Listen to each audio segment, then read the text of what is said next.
So, ayan mga kachismosa, magluluto tayo ngayon ng chicken breast. At ayan, evaporated ang ilalagay natin.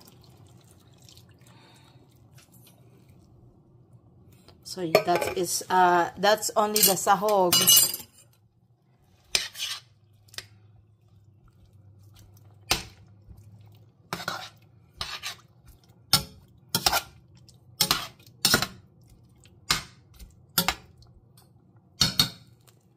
Natin ang pamenta.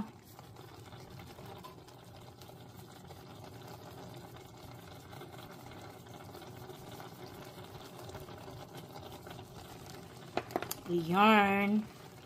Magic syrup.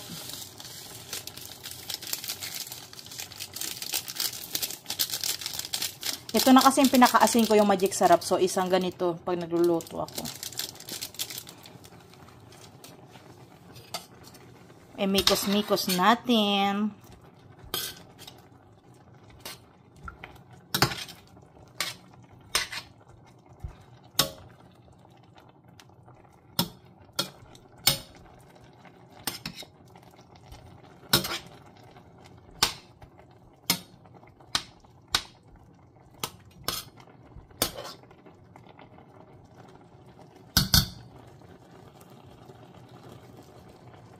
Ayan na ang ating chicken with evap.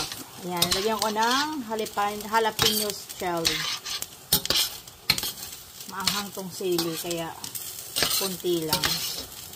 At imikos-mikos natin para ma-mix yung chili or jalapeno sa ating manok or sa ating sauce.